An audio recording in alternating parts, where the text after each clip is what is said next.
Baik, kita perkenalkan ya dengan Human Resources sebagai salah satu dari bagian manajemen yang penting, salah satu dari pelaku pengendali dan sekaligus sebagai user dari manajemen. Jadi manajemen akan bisa berfungsi dengan baik kalau disertai dengan kapasitas dari human resources yang memadai. Nah, kita coba lihat ya dari kedudukan manusia sebagai pelaku dari manajemen yang akan mengendalikan manajemen. Dia ada dalam suatu tahapan kehidupan yang melalui sebuah proses panjang ya, dari mulai anak-anak sampai pada saatnya nanti akan pensiun dan kemudian akan meninggal gitu. Ini proses panjang ya, proses panjang di dalam siklus kehidupan yang sangat pengaruhi juga dengan antara pendapatan, kemakmuran ya dengan tingkat usia. Walaupun ini tidak bisa kita pastikan bahwa formulasi suatu kurva linear itu akan selalu diikuti atau sama dalam setiap manusia dalam proses perjalanan kehidupannya ya. Tapi pada umumnya dari berbagai studi bahwa mestinya antara usia ini yang horizontal ini, ada yang vertikal ini. Yang vertikal ini adalah dari sisi wealth ya, dari sisi kesejahteraan yang bisa indikatornya dalam ekonomi itu adalah uang ya, money. Jadi ketika seseorang mengalami proses waktu gitu ya, menjalani maka akan seiring dengan itu mestinya tahapan kemakmuran seorang akan berjalan linear ya, sesuai dengan perjalanan waktu itu sendiri gitu. Nah, kalau kita lihat kebutuhan keuangan dari seseorang itu akan bisa melekat ya pada kebutuhan pokoknya ya, kemudian ada kebutuhan sekunder dan ada kebutuhan tersier. Nah, kalau kita lihat kebutuhan keuangan seorang gitu, kalau dalam proses perjalanannya dia akan membutuhkan poin-poin dari 1 sampai 5 ini ya. Ada pasti ingin membeli rumah ya sebagai kebutuhan pokok ya, di luar kegiatan konsumsi ya. Kalau kegiatan konsumsi udah pasti ya, untuk memenuhi makan dan pakaian itu hal yang sangat mendasar. Ketika di luar itu maka ada kebutuhan keuangan ya untuk mendapatkan aset ya, kemudian investasi untuk pendidikan ya, kemudian untuk menunaikan aktivitas religius ya, dari setiap agama yang berbeda, dan pastinya ada kebutuhan yang sama ya untuk memenuhi kebutuhan religinya. Begitu juga untuk kebutuhan hari tua dan investasi. Nah, di sini kalau kita lihat kebutuhan itu akan seiring dengan meningkatnya usia seseorang gitu ya. Jadi semakin ke sini, semakin ke kanan, maka mestinya wealth-nya juga akan beriring ke atas.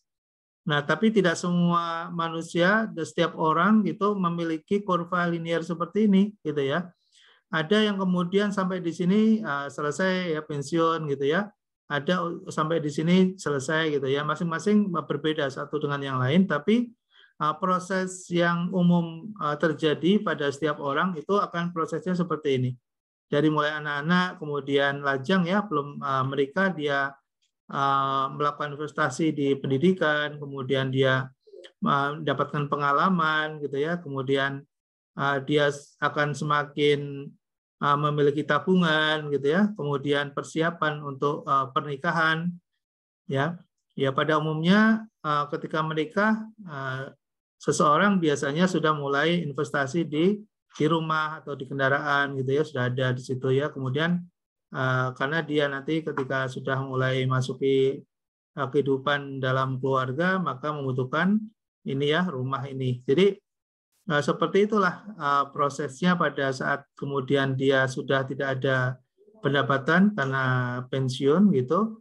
Nah, di sini ada tantangan baru bagi seseorang. Apakah kemudian selesai gitu ya sampai di sini, atau kemudian dia ada kehidupan baru lagi untuk memulai ya dari dana pensiun yang dimiliki itu untuk tetap bertumbuh, atau dia kemudian selesai. Nah, ini sebuah pilihan. Nah, kalau kita lihat ya dari rentang waktu kehidupan manusia ini manajemen ya, ini manajemen pribadi ini sebetulnya ya, yang disebut dengan human resource. Jadi kita perlu tahu di usia berapa sih kita memerlukan dan mempersiapkan manajemen keuangan kita ya, financial literasi kita ini gitu ya. Mestinya di usia-usia ini ya 13-17 itu sudah dia bisa mulai mempersiapkan karir ya, karena pilihan pendidikan itu ditentukan di usia ini ya, sangat kritikal. Apakah dia akan masuk ke SMA, SMK gitu ya, kemudian memasuki perkuliahan akan menentukan karir di bidang apa ya, di perbankan kah, ataukah mungkin di sektor keuangan, atau di teknik, atau di medical dan sebagainya. Ini ditentukan di usia-usia kritis ini ya dalam karir pendidikan dia ya. Makanya kemudian ada persiapan karir. Kemudian juga mengenal sistem keuangan ya untuk mulai berhubungan dengan bank. Makanya biasanya orang tua yang wise, yang bijak gitu, akan dibukakan account tersendiri ya untuk belajar menabung di bank gitu. Mungkin saya juga masih ingat ya secara pribadi gitu ya, di saat masih usia di SD gitu, ya diajak ya oleh orang tua gitu untuk masuk ke bank, dibukakan rekening juga gitu ya, walaupun mungkin sangat sedikit, tapi minimal sudah mengenal ya lembaga keuangan. Lalu misalnya diminta untuk ambil, untuk nabung gitu ya, biar tahu transaksi gitu. Nah ini sebetulnya anak-anak juga perlu mulai awal dikenalkan ya dengan lembaga keuangan. Kemudian untuk mencatat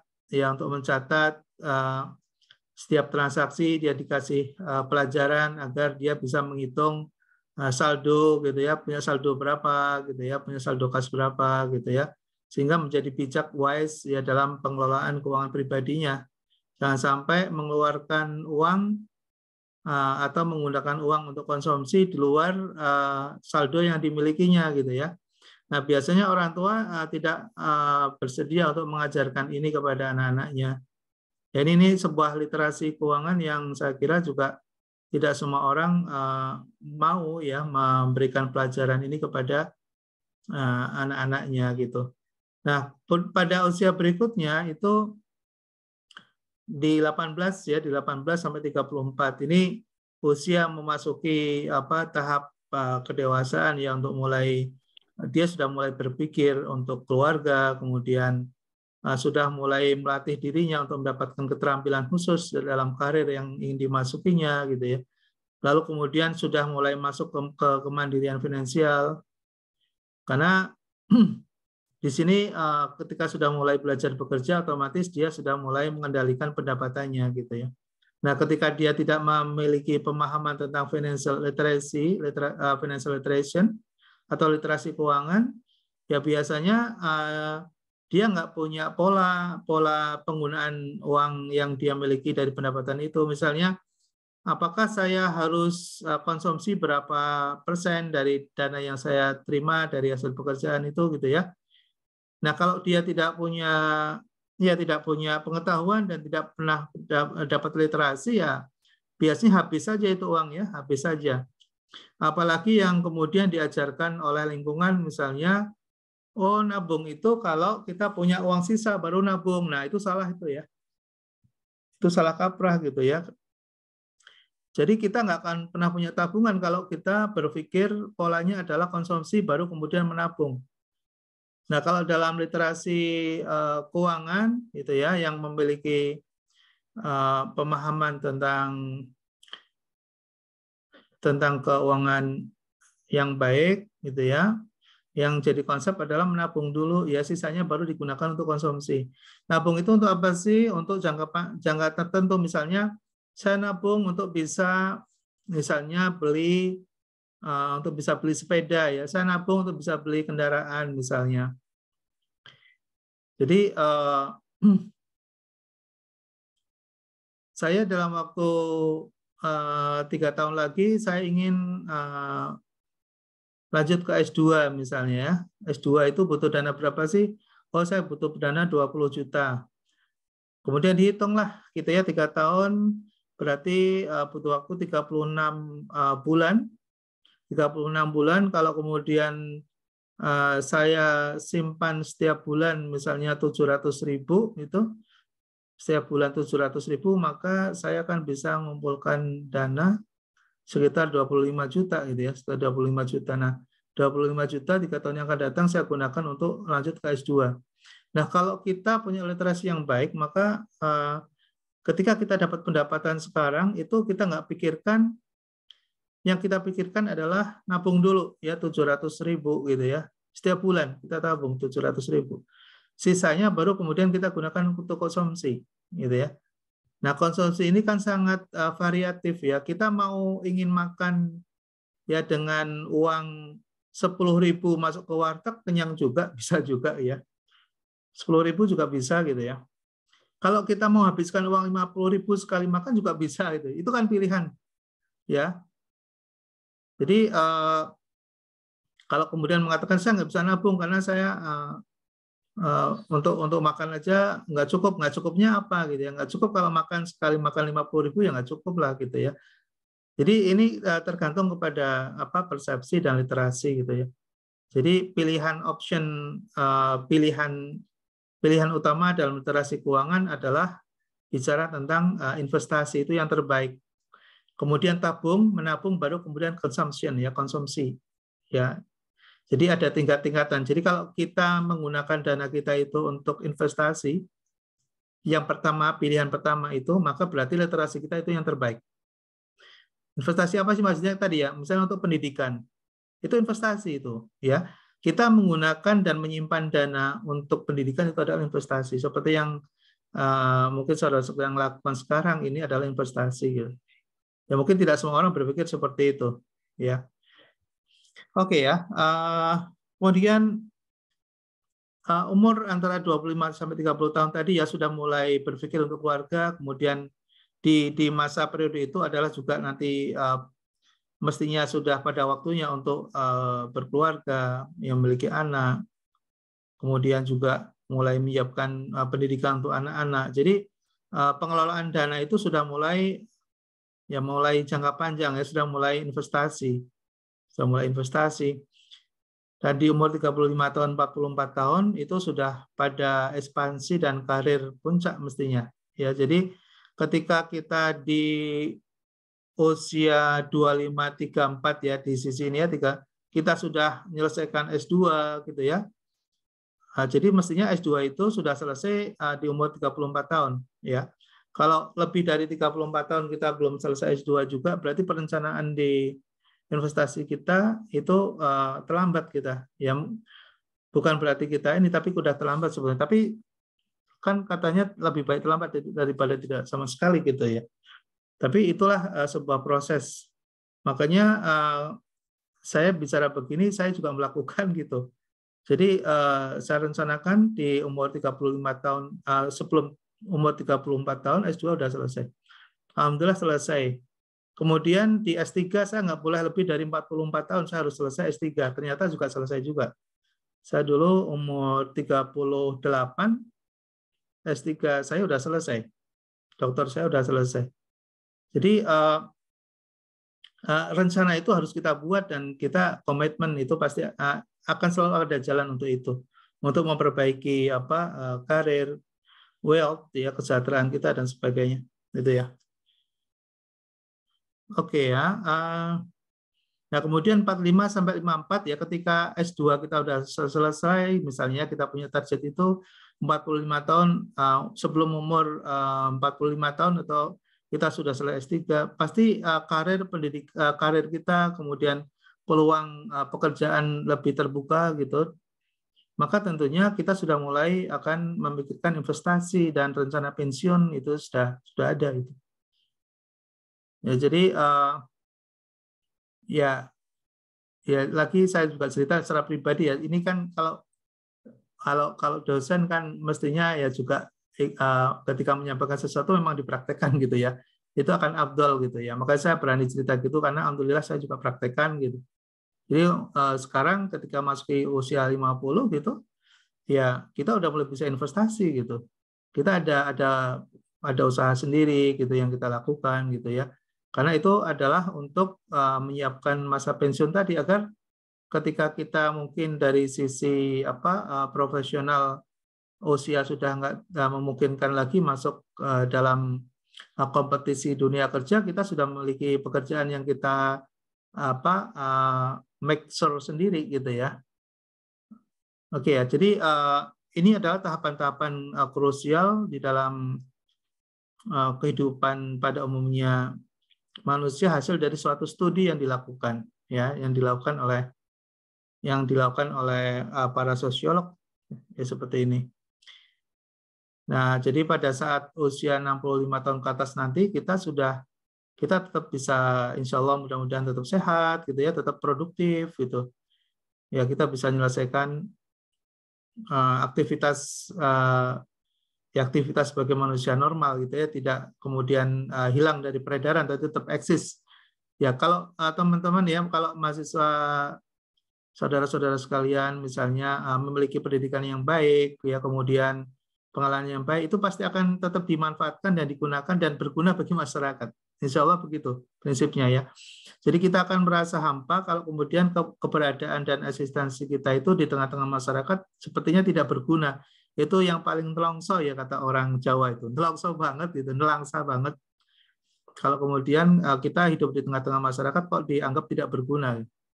Makanya yang masih muda saya kira tidak ada kata terlambat ya untuk memulai berinvestasi dalam pendidikan. Ya, kemudian juga capaian-capaian dalam perencanaan perjalanan kehidupan kita itu adalah doa. Jadi sebaiknya bagi yang belum punya perencanaan ya dalam kehidupan, lakukanlah sekarang gitu ya. Lakukanlah sekarang buat planning ya, ada life plan ya, ada rencana proses perjalanan kita seperti apa yang kita harapkan. Itu doa, yaitu doa lalu disertai nanti setiap kali sholat ya, setiap kali ibadah di masjid, di gereja, dimanapun gitu, sempatkan untuk kita mohonkan kepada Yang Maha Kuasa untuk bisa terkabulkan itu ya. Jadi ada usaha spiritualismenya jalan gitu ya, ikhtiarnya jalan gitu. Ya, nanti kita punya keyakinan bahwa ada perbaikan dalam kehidupan kita ke depan. Oke ya, lalu selain tabel tadi, gitu ya, manusia harus bekerja untuk memenuhi apa sih sebetulnya? Kalau dalam kalau kita melihat dari teorinya Abraham Maslow gitu, sebetulnya kita bekerja itu untuk apa sih ini? Kalau dari pandangannya Maslow ya, kita bisa lihat dari pertama kebutuhan psikologis yang dibutuhkan. Fisiologis itu apa? Itu tadi ya, ada untuk konsumsi makan, sandang, pangan itu merupakan kebutuhan dasar kita yang memang setiap orang yang pertama kali dipikirkan adalah itu ya, kebutuhan psikologis. Kemudian rasa aman dan perlindungan. Jadi kalau sudah bekerja kita, maka yang kita pikirkan pasti ingin dapatkan rasa aman, yaitu apa sih? Berkeluarga gitu ya, dapatkan pasangan. Jadi kalau kita sudah di atas 30 belum berkeluarga, ya ikhtiarnya diperkuat lagi gitu ya. Kalau yang belum gitu ya, mudah-mudahan semuanya sudah yang di atas 30. Karena di situ akan kita dapatkan rasa aman gitu ya, ada perlindungan gitu ya. Lalu dari sisi finansial gimana? Dari sisi finansial ya tentunya kita sudah mulai mikirkan untuk misalnya pensiun ya. Jadi pensiun harus dipikirkan lebih awal. Misalnya apa, dengan ikutin dana pensiun DPLK misalnya, atau dana pensiun yang sudah ada saat ini, misal di BPJS misalnya. Ikut aja gitu ya, dianggap aja itu uang hilang gitu ya. Sehingga kita sudah punya tabungan jangka panjang. Lalu kebutuhan apa lagi sih rasa cinta memiliki dan dimiliki ini hari yang kalau dalam bahasa ekonominya, kalau ada physiologis need, kemudian ada security need, kemudian ada esteem need ya. Kemudian ada self actualization, ada aktualisasi diri. Itu ya seperti itulah apa namanya hasil dari teori yang dikembangkan oleh Abraham Maslow ya terkait dengan kebutuhan manusia. Jadi kalau kita kemudian terjemahkan dalam bahasa ekonomi, ya tadi ya kebutuhan dasar itu meliputi kebutuhan untuk minum, tempat tinggal, gitu ya, untuk mendapatkan makan, gitu ya, itu adalah kebutuhan dasar. Kalau kebutuhan rasa aman itu apa sih? Ya kita tadi ya dalam konteks fisik gitu, maka kita bisa mendapatkan rumah, tempat tinggal, gitu ya. Kalau dalam konteks psikis ya tadi ya kita sudah mikirkan untuk berkeluarga dan sebagainya. Yang sudah berkeluarga kita mikirkan bisa punya keturunan dan seterusnya gitu ya. Lalu kebutuhan sosial, kasih sayang tadi. Jadi kalau orang sudah punya rumah ya umumnya yang normal itu adalah dia akan mencoba untuk masuk komunitas-komunitas ya, komunitas di lingkungan terdekat yaitu misalnya di RT RW dia bisa aktif gitu ya, atau di lingkungan pekerjaan dia punya komunitas ya. Jadi kebutuhan untuk bisa berkomunikasi dan bisa berinteraksi dengan orang lain itu adalah merupakan kebutuhan sosial. Makanya kalau di perusahaan kita sebagai direktur atau sebagai business owner gitu melihat kebutuhan ini apa yang harus kita lakukan gitu ya. Yang kita lakukan adalah memediasi, memfasilitasi agar karyawan itu juga mendapatkan ruang untuk bisa melakukan interaksi antara satu dengan yang lain secara wajar. Misalnya apa? Bikin family gathering misalnya gitu ya. Jadi komunitasnya ditingkatkan, hubungan interaksi sosialnya ditingkatkan. Family gathering itu penting gitu ya dalam suatu korporasi untuk berkenalan antara satu keluarga dengan keluarga yang lain dalam satu rumah perusahaan besar itu. Dalam satu keluarga besar ya di perusahaan atau di organisasi. Ya, yang belum pernah kita lakukan di Gizi itu adalah family gathering di Gizi. Dari dulu udah 15 tahun gitu ya, kita nggak pernah ada family gathering. Makanya nilai-nilai sosial dan relationship gitu ya di lingkungan kampus kita memang sangat lemah sekali ya, karena interaksi antara keluarga besar ya, baik dosennya, mahasiswanya gitu, itu kurang diperhatikan ya. Jadi kebutuhan social need-nya tidak dikembangkan. Makanya ini juga akan berpengaruh biasanya terhadap terhadap performance dari suatu institusi gitu ya. Nanti kalau kalian suatu saat ya ada kesempatan untuk menjadi seorang manajer atau seorang direktur gitu, kalau sudah tahu bahwa kebutuhan manusia itu tidak hanya sekedar physiological need gitu ya, tidak hanya sekedar security need, tapi ada social need gitu ya. Ada mereka yang bekerja itu butuh relationship ya, butuh berhubungan secara baik antara satu dengan yang lain, satu keluarga dengan keluarga yang lain gitu. Kalau itu dibiarkan akan menjadi ancaman sebetulnya ya bagi organisasi kita sendiri. Ya. Oke ya. Kemudian ada esteem need ya, penghargaan. Ini juga penting gitu ya. Kalau kita sudah pernah belajar tentang teori Abraham Maslow ini, maka kita kalau kita bisa terapkan itu akan sangat membantu untuk meningkatkan kinerja. Contoh sederhana ya, yang ini autokritik juga nih ke kampus kita ke Gizi. Di Gizi itu tidak ada mahasiswa berprestasi, ya tidak ada beratnya apa dosen berprestasi. Tidak ada karyawan berprestasi, lalu kemudian dikasih award, ya kasih penghargaan, kasih semacam apa namanya apresiasi gitu ya, award gitu ya. Nah itu penting sebetulnya ya, karena kita tidak ketika tidak ada penghargaan maka tidak ada kompetisi, tidak ada untuk menunjukkan yang terbaik ya. Nah kalau kalian sekarang misalnya ada kesempatan untuk laki-laki misalnya, saya berharap walaupun belum, suatu saat bisa jadi manajer, direktur, bahkan bisa menjadi business owner ya, mungkin Mas Eko, Mas Asmudi, siapapun, pada saatnya memegang kendali apa perusahaan dan organisasi, ketika sudah tahu tentang teori ini, ya manfaatkan gitu ya. Setahun sekali bikinlah apa namanya semacam award ya, penghargaan kepada karyawan kita yang terbaik. Nah, terbaik itu bisa banyak ini ya, bisa banyak perspektif ya, bisa banyak perspektif. Misalnya terbaik dalam bidang ketekunan ya, dalam bidang kedisiplinan, dalam bidang kejujuran misalnya ya.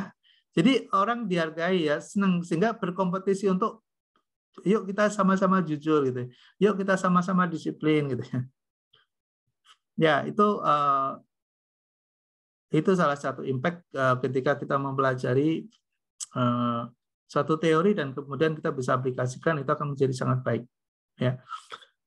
Lalu aktualisasi ya, aktualisasi ini penting juga ya, ini penting juga. Jadi seseorang itu ketika dia sudah eksis ya, sudah eksis, maka sebaiknya dikasih ruang untuk bisa menunjukkan dirinya, butuh penghargaan dan butuh tempat dan ruang untuk menunjukkan bahwa dirinya itu yang terbaik gitu ya, nggak apa-apa gitu ya, nggak apa-apa. Jadi misalnya di rumah tangga ya, kalau ya mungkin di antara mahasiswa ada yang sudah berkeluarga misalnya. Jadi kalau ada anak-anak kita atau saudara kita gitu ya, terutama keluarga yang terdekat gitu, ada yang memiliki potensi yang tertentu yang bagus itu, ya dia butuh aktualisasi. Nah, aktualisasinya gimana? Ikutkan lomba-lomba gitu ya.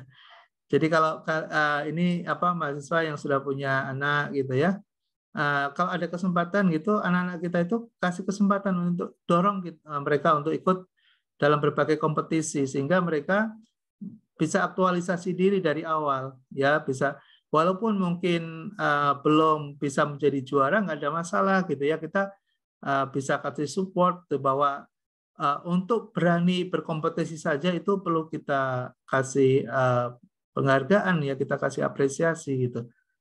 Apalagi kalau kemudian sampai mereka bisa dapatkan suatu prestasi tertentu ya, kita bisa lebih support lagi gitu ya, sehingga bahwa kebaikan-kebaikan dan prestasi yang muncul dalam potensi setiap diri manusia itu bisa dihargai, kemudian bisa didorong untuk bisa melejit prestasi dan potensi dirinya itu. Ini penting banget gitu ya. Dan saya kira tidak hanya untuk manajemen organisasi, tapi juga untuk manajemen keluarga juga ya. Jadi kalau kita ada kesempatan dikaruniai keturunan gitu ya, anak-anak itu dari awal sudah mulai diciptakan ya, tadi kebutuhan tadi kita bisa implementasikan, kemudian kita bisa lakukan sehingga setiap potensi diri di dalam keluarga kita, dalam lingkungan terkecil kita maupun di organisasi yang kita dikasih amanah untuk mengendalikan itu dijalankan dengan benar gitu ya. Bisa optimal, ya bisa optimal. Sampai di sini ya, mungkin ada yang mau ditanyakan, silakan. Kalau ada yang mau ditanyakan.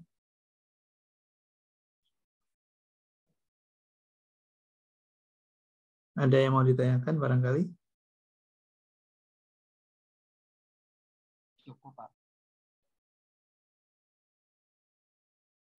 Iya, silakan. Ada yang mau ditanyakan? Oke ya, kalau nggak ada, boleh sampai di sini. Terima kasih sudah berkenan untuk mengikuti. Mudah-mudahan manfaat. Ini kuliah apa ngaji ya? Kuliah, Pak. Kuliah ya. Kuliah dong, Pak. Saya kira Nanti bilangin lagi kita lihat di YouTube-nya Bapak. Oke ya, mohon maaf kalau ada yang tersinggung atau kurang berkenan di hati, bukan maksud untuk menyinggung siapapun, hanya sekedar untuk kontemplasi, untuk merenung, dan kalau barangkali belum punya perencanaan keuangan, belum punya perencanaan tentang karir dan sebagainya, saya kira masih ada waktu kita untuk meredesain di akhir tahun ini gitu ya. Ini kan masukin 2023, nggak lama lagi. Pertanyaannya, kita secara personal sudah punya personal plan atau belum? Kita belajar manajemen nih, jangan hanya untuk perusahaan atau organisasi, tapi yang paling penting menurut saya adalah untuk diri kita sendiri. Ya, untuk diri kita sendiri. Pertanyaannya, kita sudah punya personal plan nggak untuk 2023? Apa yang kita mau rencanakan 2023? Karirnya seperti apa kira-kira? Mau seperti apa karir kita? Prestasi kita, keuangan kita, ya keluarga kita mungkin, ya untuk pasangan kita, apa yang kita bisa berikan apresiasi tahun 2023? Apa yang kita ingin coba aktualisasikan? Apa yang ingin coba untuk kita berikan yang terbaik? untuk pasangan kita, untuk anak-anak kita, untuk keluarga kita, untuk orang tua kita. Buatlah rencana-rencana yang bagus, ya kemudian ikhtiarkan dengan kerja nyata, kemudian buka pintu langit ke atas, ya kita berdoa mudah-mudahan Tuhan Yang Maha Kuasa kasih kemudahan kepada kita, dan mudah-mudahan apa yang kita inginkan tercapai di 2023. Terima kasih. Amin. Selalu optimis. Ya. Terima kasih semuanya. Assalamualaikum warahmatullahi wabarakatuh. Waalaikumsalam. Terima kasih, Pak. Terima kasih. Sama-sama. Terima kasih. Selamat malam, Pak. Selamat malam. Selamat istirahat. Selamat malam.